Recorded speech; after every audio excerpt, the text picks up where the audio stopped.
Hey, everybody, welcome to another great interview for our 2023 Business Connections Summit. Today, we are talking with Carl, and we are going to be diving into Power BI and many different ways that you can use it to help you move forward in different search situations. So, um, I'm Bill Marshall, and let's get started. So, Carl, can you tell us a little bit about who you are, what you do, and a little bit about what we're talking about today? Hi, Bill. First of all, thank you very much for inviting me to contribute and be part of the summit. I think it's going to be a great summit, and I'm really looking forward to being part of it, but also to hear the other speakers and see what they have to say. And yeah, so I've been in investments and banking most of my career. In the last sort of 20 odd years, working for in South African terms, a large investment house. Um, so that's sort of my passion, but mainly sort of, performance, measuring performance, so on. And as a result, I built Orchard or investmentorchard.com. And my other interests, I keep very fit. I compete in running and swimming, and I love reading. I have a passion for reading and building Orchard. I read all sorts of books on um, platforms, and it's really amazing. So that's a little bit about me. And so how would you like, what's next? What would you like to ask, Bill? Yeah, absolutely. And that's really cool that you like reading. I was reading that in your bio. I focus more on the fiction stuff, but it's always cool to see the nonfiction side. You read as well. Like you forget about it sometimes if you tend to stay in one side of the reading. But the first thing I want to kind of go into is understanding Orchard itself. I know there's a lot of different things about it, and then also how Power BI and things like that take effect in that. Great. Orchard, or in the URL is investmentorchard.com, was really created because I worked for a big investment company, and I started to realize, but these facilities are very expensive, and the staff to drive them is also very expensive. So what is actually available for the private investor or the long-term private investor? And that sparked my interest. So I started to investigate platforms and how that worked, and eventually I ended up with sort of three key ingredients that I can offer. Um, the first was Microsoft Power BI, which is growing like, well, it's Microsoft, so it's growing like wildfire Yeah. all over the planet, but yet still quite unknown. And Microsoft has really answered a lot of needs that Excel couldn't provide. And then I have a community inside Orchard. And I think communities are really great assets, although not that easy to build. Yeah. Um, but they really offer a private space where people can communicate with each other, share like-minded people, share ideas. So they do have a lot to offer and have been used extensively, largely because if a company can build a community, you create a lot of brand loyalty, you create a lot of sort of customer loyalty through the community. And you also, one of the big things about a community is people learn a lot about their clients in terms of promoting, in terms of planning the future of their business, where their business is going. They learn a lot from the community as to what their clients' needs are, who they are, because it's quite a personal space. And then the last thing is, and then I also always on the lookout for good value for money facilities. It's a bit of a mindset change because we know that a lot of the investment products are very expensive. And really what I'm saying is there are good value for money facilities out there. A lot of stuff is for free. And, whenever I hear of something, I add it on. I simply just add the site URL and say, go and have a look. It's not a money-making idea. It's simply just putting it out there and saying, guys, here are a lot of suppliers, Hmm. explore them. So, Yeah, so that's very much a sort of three things that we offer. absolutely. And I think that one of the key ones that stood out for me, and I know we've talked about it ourselves, is that community that you're building.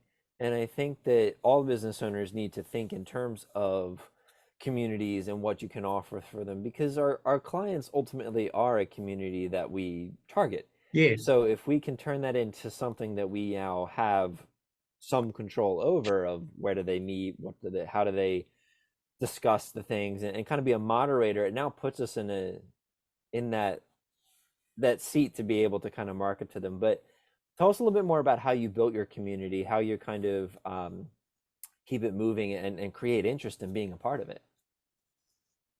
Well, mine, I mean, Orchard is still relatively new. Mhm. My whole plan at the moment is to create communities around Power BI. In other words, have regular question and answers. People who are clients or needing help can come in and join the community and be part of a Q&A, find out more about Power BI. So it's a very specific need, and then obviously they can communicate amongst each other if they want to set up a private group. Share ideas on what they're doing to promote their businesses. And although many of us fear competition, it's not actually the case. I mean, you could have a property developer in Florida and another one in Texas and another one in California. To share ideas is not going to affect their business, but they could really learn from each other. But I will initially build my community starting from a very specific niche of people interested in Microsoft Power BI, and then build it from there. As I said, probably not, but building communities is an art. And having said that, the suppliers of the softwares, and they're very reasonable to rent, offer a lot of training. So if you do want to build a community, the good suppliers offer really, really good training. They do a lot to help their clients build their communities. So there's an enormous amount of support offered by the good guys. So that, I mean, so that does help. Yeah, no, definitely. And I think that the value we can offer, whether it's free or charged, is always part of putting that mix together for a community. It can't all be just pay. So having a ways to kind of bring all that different value is definitely important. Now, one of the things that we're obviously talking about too is the Microsoft Power BI and stuff. So give us a little insight into what it is and what it does, for people that use it. Like what is it specifically for us who have no clue? Well, let's start by looking at it from Microsoft's perspective, and we all know who Microsoft is. Excel is a great product, but there was so much going on the planet. Artificial learning and all sorts of developments, and Microsoft really needed to offer more than Excel, and so they created. Well, I believe that's why they created Microsoft Power BI. I'm not Microsoft, so I can't comment, but I believe that's why they did it. And Microsoft, just high level, Microsoft Power BI has incredible abilities to get data, which and they can really almost get data from anywhere, which is one of their very powerful features. And then the calculation methodology is different to Excel, but because it's structured differently, you can interact with the data. And if you go onto Orchard, you will actually, investmentorchard.com, you'll actually see on the product page, you'll actually see an interactive space where you can actually interact with the data. Now that is very advanced. I mean, for me to go and build a little model and put it on the website and say, well, here, I interact with some of the Dow 30 stocks. That's very, very powerful. And then the thing is that also have very powerful publishing features. As I've just mentioned, I've published straight onto the web. So it really is, it has incredible facilities, and it's, as I say, it has grown enormously, but yet still largely unknown. And so both from an investment space to interact with data is great, because you can sort of say, well, what did the data look like 3 months ago? And you can check it out, so you can interact. The other thing is, it was built, well, I believe it was built largely for businesses. So, a lot of its skill is in sensitivity analysis, what if analysis, sort of interacting in that way. If we increased our sales by 3%, how would that affect the earnings? Or Yeah. so that sort of interactive space is also very, very powerful. And then sort of drill down to specific clients, et cetera, et cetera. So there, you know what I mean? So, and that's really, I think, and if you watch the training, you'll see most of the training is in that sort of environment. So I think, yeah. So I think that gives a Yeah. good synopsis, eh? Yeah, no, I agree, and I think that leads to a very nice next question with you know, how do we use it in a business? And you were talking about some of the reports it can put out, some of the things that it can tell us, but what are some good ways that we can benefit from having Power BI look at different data in our company and help us figure out these answers? Well, yeah. So I mean, let's split between investment and a company. So Hmm. from an investor's perspective, it would really be an investor who wants to really drill down their own data. They have a passion for what they do. I think you would get a lot of those sort of investors in the sort of property market, Hmm. where the data is very much unlisted data, specific data where you need good data um, techniques. Yeah. Um, and then they would really be trying to build their own price points, and ratios to decide how, where's a good place to. And the thing is, Power BI has a massive ability to absorb data. So, you could pull data for quite a wide range of opportunities and then compare them. From a business perspective, once again, much of it is in managing, forecasting your business, budgeting, and a lot faster. To set up might take time, but Hmm. once it's going, your setup times, your response times are a lot faster. Hmm. And your interactive abilities are much higher when you start doing sensitivities to impacts on sales, Hmm. etc. Yeah. So, yeah, I mean, it is. And look, and I can tell you a lot of the very large companies Hmm. I mean, now we're talking about the sort of Fortune 500 companies are using Power BI. I know, being a South African, we had a very big brewery, and AB and InBev, the global brewer, they're almost exclusively on Power BI. Yeah. And that's really So, cool to know that a lot of the bigger companies are using it to do yeah. those analysis analyzing, whatever that word is, doing Yeah. it in order to find out this information. And I think as business owners, we need to really understand our company, not just from the mission and the value that we're providing, but also from what we're talking about, the data that we're getting supplied, whether it's simple ones like sales and cash flow and expenses, or even more complicated with projections, like what would happen if we get into this market, and what would happen if we started building a community, and having a platform that can take all sorts of data and spell out all sorts of different projections and can be customized and things like that to really kind of bring that together. I think that there is an immense value in understanding that concept. Well, yes, and I mean, I foresee, I mean, years ago, nobody really understood Excel, and now every person that works in a company, if you can't do Excel, well, you Yeah. sort of can't really get employed.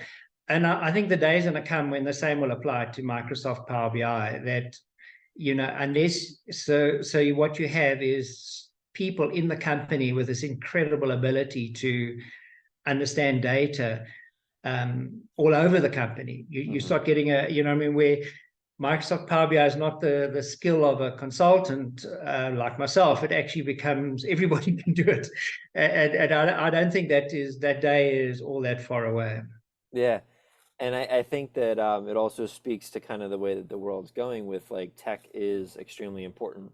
Mm. And there's been jobs for a long time that have always existed in just understanding a certain piece, like the tech guy at the office, or having the skill in certain programs, or things like that. So, um, developing these skill sets are important for that reason. Even if it's not just to analyze your own business, you could even be someone who supplies that skill set to someone.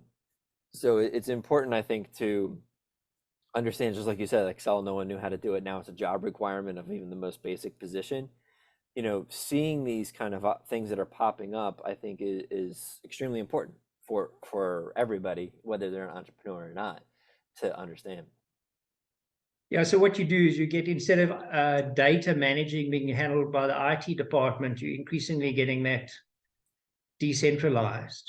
In fact, a large contract I'm working on at the moment, I'm actually doing it for a small team. I'm not doing it for, it's a team that's developing the skill, not the whole company, and I think this is going to get more and more prevalent, where teams are going to start having their own data, drill through deep dives, and not depending on the IT guy. Yeah, and I think that that's cool to know about the future.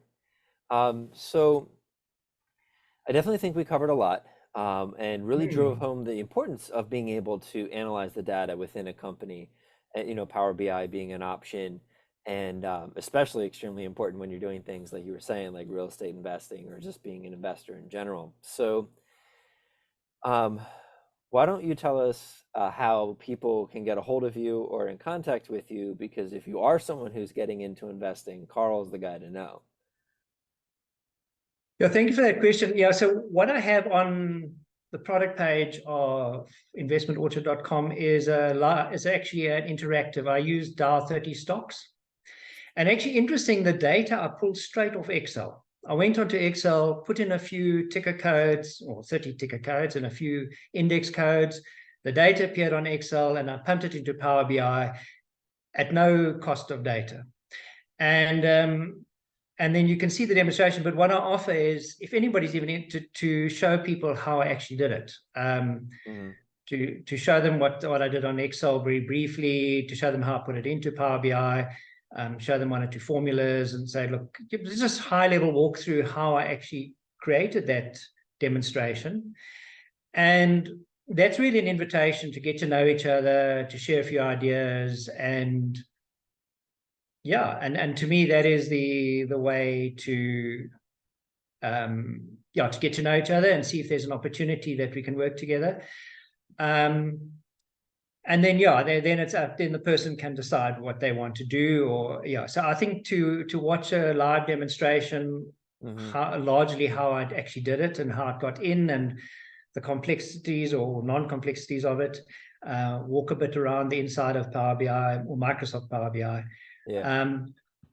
So that's really my strategy. Come for a demo, let's get to meet each other, and take it from there. Yeah, no, definitely. And thank you so much for taking the time. Thank you everyone for watching another great interview for the 2023 Business Connections Summit. I'm Bill Marshall, and we will see you all in the networking event tonight. Bye.